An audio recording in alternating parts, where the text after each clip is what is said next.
Welcome to my channel. ಯಾರೆಲ್ಲ ಇನ್ನೂ ಚಾನಲ್ನ ಸಬ್ಸ್ಕ್ರೈಬ್ ಮಾಡದೆ ನೋಡ್ತಾ ಇದ್ದೀರಾ ದಯವಿಟ್ಟು ಸಬ್ಸ್ಕ್ರೈಬ್ ಮಾಡ್ಕೊಳ್ಳಿ. ಇನ್ನೇನು 6 ತಿಂಗಳು ತುಂಬಿತು ಮಗುಗೆ ಸಾಲಿಡ್ ಫುಡ್ ಸ್ಟಾರ್ಟ್ ಮಾಡಬೇಕು. ಕೆಲವರೆಲ್ಲ ಮುಂಚೆನೂ ಕೂಡ ಸ್ಟಾರ್ಟ್ ಮಾಡ್ಬೋದು. ಅಂಥವರಿಗೆಲ್ಲ ನಾನು ಯಾವ ರೀತಿಯಾಗಿ ಸರಿ ಮಾಡಬೇಕು ಅಂತ ಹೇಳಿ ಲಾಸ್ಟ್ ವಿಡಿಯೋದಲ್ಲಿ ನಾನು ತೋರಿಸ್ಕೊಟ್ಟಿದ್ದೀನಿ. ಆ ಸರಿಯನ್ನು ಶುರು ಮಾಡಿ ಒಂದು 2-3 ವಾರ ಆದಮೇಲೆ ನಾವು ಮೊದಲು ಮಾಡ್ಕೊಂಡಿದ್ದು ಸ್ವಲ್ಪ ಕ್ವಾಂಟಿಟಿ ಸರಿ ಇಟ್ಟು ಖಾಲಿ ಆದಮೇಲೆ ಇನ್ನೊಂದು ಸರಿ ಮಾಡಬೇಕಾದ್ರೆ ಈ ರೀತಿಯಾಗಿ ಮಾಡ್ಕೊಳ್ಳಿ. ದಯವಿಟ್ಟು ಮೊದಲನೇ ಸರಿ ಸ್ಟಾರ್ಟ್ ಮಾಡಬೇಕಾದ್ರೆ ಎಲ್ಲಾನು ಹಾಕ್ಬಿಟ್ಟು ಮಗುಗೆ ತಿನ್ಸೋದಕ್ಕೆ ಹೋಗ್ಬೇಡಿ. ಡ್ರೈ ಫ್ರೂಟ್ಸು, ಗ್ರೇಪ್ಸು ಎಲ್ಲ ಒಳ್ಳೆಯದೇ, ಎಲ್ಲನೂ ಹಾಕಿ ತಿನ್ಸೋದ್ರಿಂದ ಆ ಮಗುಗೆ ಅಷ್ಟು ಡೈಜೆಷನ್ ಪವರ್ ಎಲ್ಲಿರುತ್ತೆ. ಅದ್ರ ಜೊತೆ ತುಪ್ಪನೂ ಹಾಕಿ ತಿನ್ನಿಸೋದ್ರಿಂದ ಅದಕ್ಕೆ ಅಜೀರ್ಣ ಆಗುವಂತಹ ಸಾಧ್ಯತೆಯೇ ಹೆಚ್ಚು. ಹಾಗಾಗಿ ಒಂದೇ ಸರಿ ಹಿಟ್ಟನ್ನು ಮಾಡಿಕೊಂಡು ಅದನ್ನೇ ಮಗುಗೆ ಫೀಡ್ ಮಾಡಿಸ್ತಾ ಹೋಗೋದು ಅಷ್ಟು ಸೂಕ್ತ ಅಲ್ಲ. ಅಟ್ಲೀಸ್ಟ್ ವಾರಕ್ಕೆ ಒಮ್ಮೆ ಆದರೂ ಸರಿ ಹಿಟ್ಟು ಮಾಡ್ಕೊಳ್ಳೋದು ಒಳ್ಳೆಯದು. ಮಗು ಬೆಳೀತಾ ಅದಕ್ಕೆ ಶಕ್ತಿ ಬರ್ತಾ ಸ್ವಲ್ಪ ಜಾಸ್ತಿ ಮಾಡ್ತಾ ಹೋದರೆ ಆಯಿತು. ಇಲ್ಲಿ ನಾನು 2 ಬಟ್ಲಷ್ಟು ರಾಗಿ ತಗೊಂಡು ಮೊಳಕೆ ಬರೆಸಿ ಬಿಸಿಲಲ್ಲಿ ಒಣಗಿಸಿ ಹುರಿದು ಇಟ್ಕೊಂಡಿದ್ದೀನಿ. ಹಾಗೆ ಅರ್ಧ ಬಟ್ಲಷ್ಟು ಕಡಲೆಕಾಳು, ಇನ್ನು ಅರ್ಧ ಬಟ್ಲಷ್ಟು ಹೆಸರು ಕಾಳನ್ನು ತಗೊಂಡು ನೆನೆಸಿ ಮೊಳಕೆ ಬರೆಸಿ ಬಿಸಿಲಲ್ಲಿ ಒಣಗಿಸಿ ಈಗ ಹುರ್ಕೋತಾ ಇದ್ದೀನಿ. ಪ್ರತಿ ಸರಿ ಮಾಡಬೇಕಾದ್ರೂ ಕ್ವಾಂಟಿಟಿನ ಸ್ವಲ್ಪ ಜಾಸ್ತಿ ಮಾಡ್ತಾ ಹೋಗ್ತೀನಿ. ಆದರೆ ರಾಗಿಯನ್ನು ನಾನು ಫಸ್ಟು ಎಷ್ಟು ತೊಗೊಂಡಿದ್ನೋ ಅಷ್ಟೇ ಈ ಸರಿ ಮಾಡಬೇಕಾದ್ರೂ ತೊಗೊತಾ ಇದ್ದೀನಿ. ಯಾಕಂದರೆ ಇಲ್ಲಿ ಕಾಳುಗಳನ್ನು ಕೂಡ ಆ್ಯಡ್ ಮಾಡ್ತಿರೋದ್ರಿಂದ. ಡ್ರೈ ಫ್ರೂಟ್ಸನ್ನು ಅಷ್ಟೇ ಕೆಲವೊಂದನ್ನು ಮಾತ್ರ ಆ್ಯಡ್ ಮಾಡಿದ್ದೆ. ಈ ಬಾರಿ ಮಾಡಬೇಕಾದ್ರೆ ಇನ್ನೊಂದಷ್ಟು ಡ್ರೈ ಫ್ರೂಟ್ಸನ್ನು ಆ್ಯಡ್ ಮಾಡ್ತಾ ಹೋಗ್ತಾ ಇದ್ದೀನಿ. ಬಾದಾಮಿ 8-10 ತೊಗೊಂಡಿದ್ರೆ ಈ ಸರಿ ಒಂದು 20 ಬಾದಾಮಿಯನ್ನು ನೆನೆಸಿ ಸಿಪ್ಪೆ ಸುಳಿದು ಬಿಸಿಲಲ್ಲಿ ಒಣಗಿಸಿ ತೊಗೊಂಡಿದ್ದೀನಿ. ಈ ಬಾರಿ ನಾನು ಎಕ್ಸ್ಟ್ರಾ ಡ್ರೈ ಫ್ರೂಟ್ ಆಗಿ ವಾಲ್ನಟ್ಸ್ನ ತೊಗೊಂಡಿದ್ದೀನಿ. ಅದನ್ನು ಕೂಡ ಬಾಣಲಿಲಿ ಹಾಕಿ ಹುರಿದು ತೊಗೊತಾ ಇದ್ದೀನಿ. ಗೋಡಂಬಿ ಪಿಸ್ತವನ್ನು ಕ್ವಾಂಟಿಟಿ ಜಾಸ್ತಿ ಮಾಡ್ಕೊಂಡಿದ್ದೀನಿ ಅಷ್ಟೇ. ಈ ಎರಡನ್ನು ಬೇರೆಯಾಗಿ ಹುರಿದು ವಾಲ್ನಟ್ ಜೊತೆ ಸೇರಿಸಿ ಇಟ್ಕೊತಾ ಇದ್ದೀನಿ. ಈ ಬಾರಿ ಮಾಡಬೇಕಾದ್ರೆ ನಾನು ಮುಖ್ಯವಾಗಿ ಲೋಟಸ್ ಸೀಡ್ಸ್ನ ಆ್ಯಡ್ ಮಾಡ್ತಾ ಇದ್ದೀನಿ. ಯಾಕೆ ಅಂದರೆ ಇದು ಬೆಳವಣಿಗೆಗೆ ತುಂಬ ಹೆಲ್ಪ್ ಮಾಡುತ್ತೆ. ಇದರಲ್ಲಿ rich of protein and fibre ಇರುತ್ತೆ. ಹಾಗೆ ಮಿನರಲ್ಸ್ ಅಂತ ಬಂದರೆ ಇಲ್ಲಿ potassium, magnesium and iron content ಹೇರಳವಾಗಿರುತ್ತೆ. ಅದಲ್ಲದೆ antioxidants, anti inflammatory compounds ಕೂಡ ಇರುತ್ತೆ. ವಾಲ್ನಟ್ಟು ಮತ್ತು ಲೋಟಸ್ ಸೀಡ್ಸನ್ನು ತೊಗೊಂಡಿರೋದು. ಲೋಟಸ್ ಸೀಡ್ಸ್ನ ಮಕಾನ ಅಂತಲೂ ಕರೀತಾರೆ, ಗೊತ್ತಿರ್ಬೋದು ನಿಮಗೆ. ಉರಿತಾ ಈ ಥರ ಪ್ರೆಸ್ ಮಾಡಿ ನೋಡಿದ್ರೆ ಅದು ಪುಡಿ ಆಗುತ್ತೆ. ಆಗ ಅದು ಕರೆಕ್ಟಾಗಿ ಆಗಿದೆ ಅಂತ. ಇಲ್ಲಿ ಬಾದಾಮಿ ಸಿಪ್ಪೆ ತೆಗೆದು ಒಣಗಿಸಿ ತೊಗೊಂಡಿದ್ನಲ್ವ ಅದನ್ನು ಹುರ್ಕೊಂಡು ಆ್ಯಡ್ ಮಾಡ್ಕೊತಾ ಇದ್ದೀನಿ. ನಾನು ಲಾಸ್ಟ್ ವಿಡಿಯೋದಲ್ಲಿ ಬಾದಾಮಿ, ಪಿಸ್ತಾ, ಗೋಡಂಬಿಯನ್ನು ಏನಕ್ಕೆ ಆ್ಯಡ್ ಮಾಡ್ತಾ ಇದ್ದೀವಿ ಅಂತ ಹೇಳಿ ಆಲ್ರೆಡಿ ಹೇಳಿದ್ದೀನಿ. ಹಾಗಾಗಿ ಇಲ್ಲಿ ಹೇಳ್ತಾ ಇಲ್ಲ. ಎಲ್ಲವನ್ನು ಹುರ್ಕೊಂಡು ಆದಮೇಲೆ ನೋಡಿ ಇಲ್ಲಿ ರಾಗಿಯನ್ನು ಹುರಿದಿಟ್ಕೊಂಡಿದ್ದೀನಿ. ಹಾಗೆ ಕಾಳು, ಮೊಳಕೆ ಬರಿಸಿದ ಕಾಳುಗಳನ್ನು ಕೂಡ ಹುರಿದು ಇಟ್ಕೊಂಡಿದ್ದೀನಿ. ಡ್ರೈ ಫ್ರೂಟ್ಸ್ ಅಂತ ಬಂದರೆ ವಾಲ್ನಟ್ಟು, ಪಿಸ್ತಾ, ಗೋಡಂಬಿ, ಬಾದಾಮಿಯನ್ನು ತೊಗೊಂಡಿದ್ದೀನಿ. ಅದನ್ನು ಕೂಡ ಹುರಿದು ಇಟ್ಕೊಂಡಿದ್ದೀನಿ. ಮಕಾನವನ್ನು ಕೂಡ ಹುರಿದು ಇಟ್ಕೊಂಡಿದ್ದೀನಿ. ಇಲ್ಲಿ ನಿಮಗೆ ಕ್ವಾಂಟಿಟಿ ಗೊತ್ತಾಗ್ಬೋದು. ಮಕಾನವು 1 ಬಟ್ಲು, ಡ್ರೈ ಫ್ರೂಟ್ಸ್ ಎಲ್ಲ ಸೇರಿ 3/4 ಬಟ್ಲು, ಹಾಗೆ ಕಾಳನ್ನು ಆ್ಯಡ್ ಮಾಡಿದ್ದೀನಿ. ಕಾಳು 2 ಸೇರಿ 1 ಬಟ್ಲಾಗಿದೆ.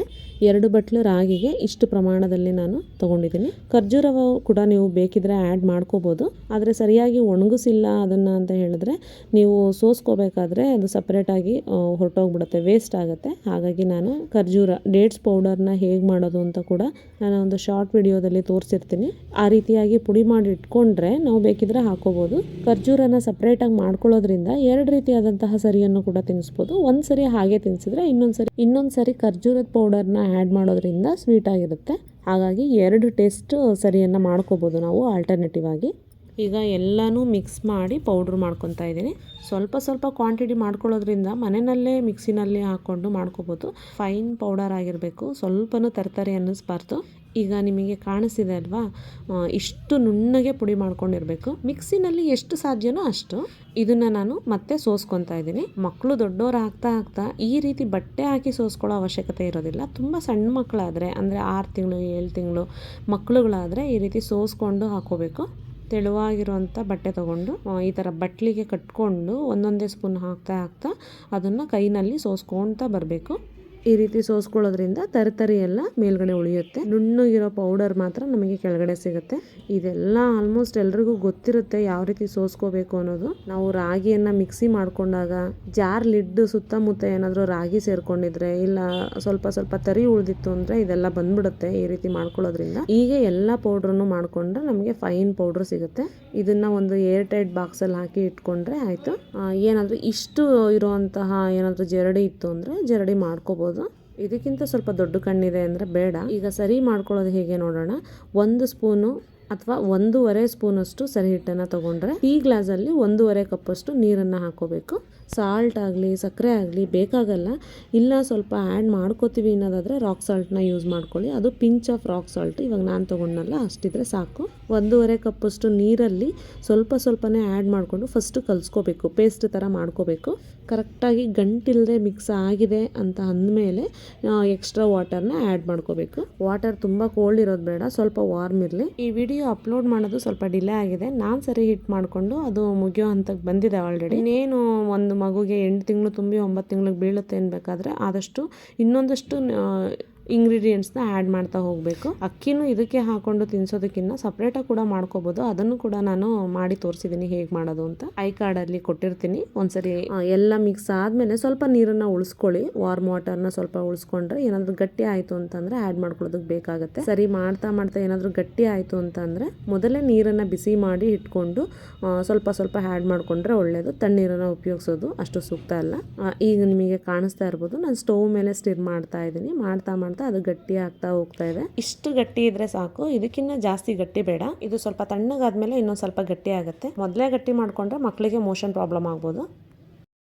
ಇಲ್ಲಿ ನಾನು ತುಪ್ಪ ಆ್ಯಡ್ ಮಾಡ್ತಾ ಇದ್ದೀನಿ. ಮಗುಗೇನಾದರೂ ಸ್ವಲ್ಪ ಕೆಮ್ಮು ಕಫ ನೆಗಡಿ ಇತ್ತು ಅಂದರೆ ತುಪ್ಪ ಅವಾಯ್ಡ್ ಮಾಡೋದು ಒಳ್ಳೆಯದು. ಈ ರಾಗಿ ಸರಿಗೆ ತುಪ್ಪ ಹಾಕೊಂಡು ತಿನ್ಸಿದ್ರೇ ಅದು ಟೇಸ್ಟ್ ಇರೋದು. ಹಾಗೆ ಹೊಟ್ಟೆ ಕಚ್ಚಲ್ಲ ಮಕ್ಕಳಿಗೆ ಅಂತಲೂ ಹೇಳ್ತಾರೆ. ಮೋಷನ್ ಎಲ್ಲ ಚೆನ್ನಾಗಾಗುತ್ತೆ ತುಪ್ಪ ಹಾಕಿ ತಿನ್ಸೋದ್ರಿಂದ. ನಾನು ಇಲ್ಲಿ ಒಂದು ಬಟ್ಲಿಗೆ ಟ್ರಾನ್ಸ್ಫರ್ ಮಾಡಬೇಕಾದ್ರೆ ಫ್ಲೋ ಕನ್ಸಿಸ್ಟೆನ್ಸಿ ಇದೆ, ಇಷ್ಟು ಕನ್ಸಿಸ್ಟೆನ್ಸಿ ಇರಬೇಕು. ಮತ್ತೆ ನೆಕ್ಸ್ಟ್ ವಿಡಿಯೋದಲ್ಲಿ ಸಿಗ್ತೀನಿ. ಬಾಯ್.